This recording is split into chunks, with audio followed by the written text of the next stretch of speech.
Because if the president does not agree, they will require 2/3 majority to overturn and his veto. So, and the 2/3 might be difficult to get. But the simple majority is not impossible. No, we haven't tried it.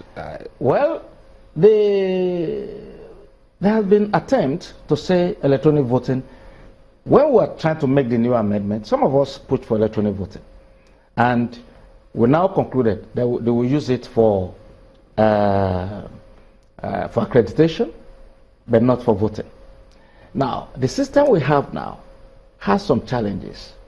And I've spoken to INEC.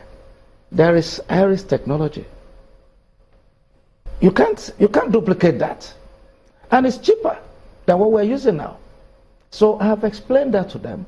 For me, I look at it, is the willpower and what do we really want for ourselves as Nigerians? Do we want to move forward and have one-man-one vote? If we want that, we have technology to resolve it. It's not, you see, all those problems, anybody can benefit from it. If I have the advantage and somehow I'm able to reach some people to say, oh, I want to win this election, which used to happen in the past. People would just... Are you saying it doesn't happen now? It's not as prevalent. It has reduced significantly. But it still happens? I wouldn't know because I've not had any election. All the elections I've had since 2011, I've lost to...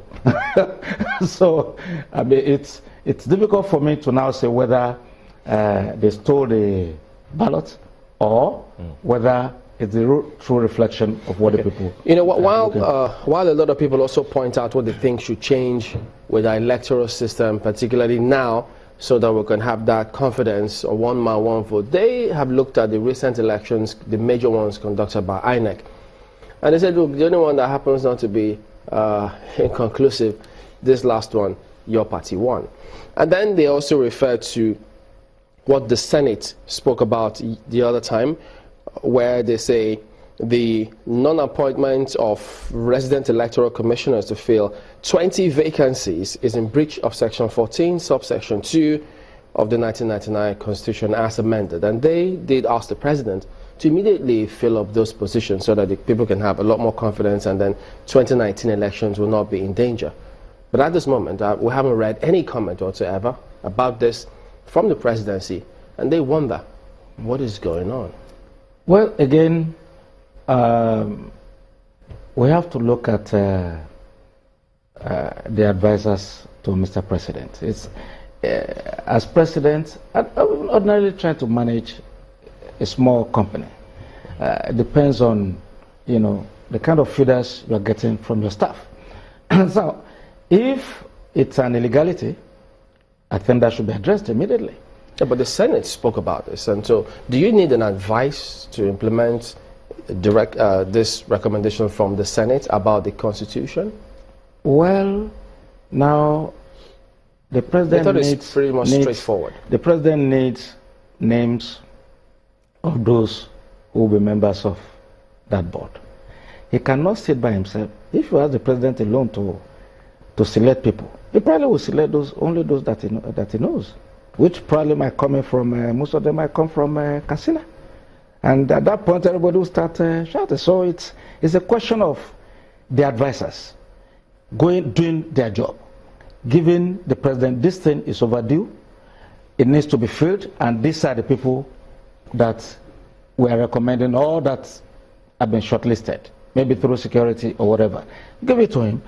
There is no, it won't take him more than 1 hour maybe to read and sign. But he will not be the one. I'm not making an excuse for him, because the truth of the matter is some of these things, some of the pains in the economy now is because of many boards that have not been filled. People help those they have nots. And if those who are helping the have nots, if they have nothing to share, to spread out, then the pains will become more glaring. So whatever happens, the president should fill all boards, I mean, before the end of this year. And that is, even saying before the end of this year is even long. Because we don't know. But it's grappling with so many things in terms of the economy. Would you support those who suggest that if the presidency or this government want to demonstrate their intention to show that we're willing to raise the bar far beyond what we had before by handing off who or his nomination of who heads INEC? Well, again, we look at best practices in the world, to comment on some of these issues. Isn't that part of the recommendation? Yes, even if that is part of the recommendation, I don't think that constitutionally that will fly. Even the U.S., you see the president still appoints judges to the Supreme Court. So you look at it, you ask the question.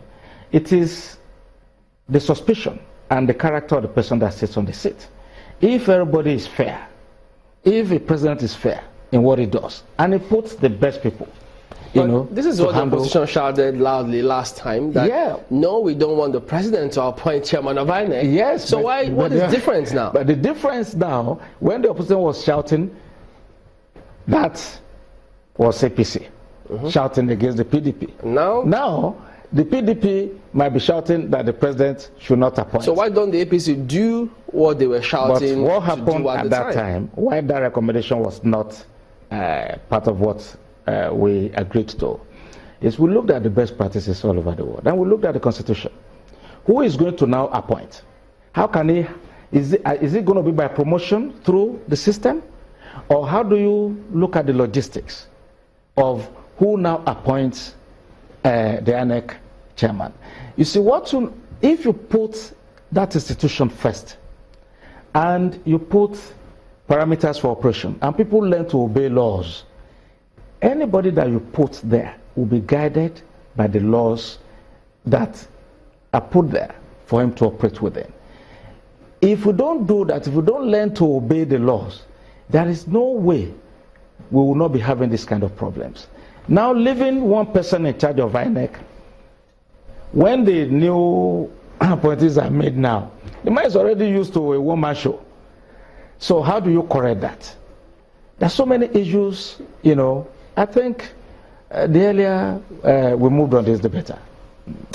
All right, Senator, we'll have to anchor at that point. Senator Ayo Arishe was the former chairman of the Senate Committee on Privatization. Thank you for coming on today, and have a happy birthday. Thank you very much for having me.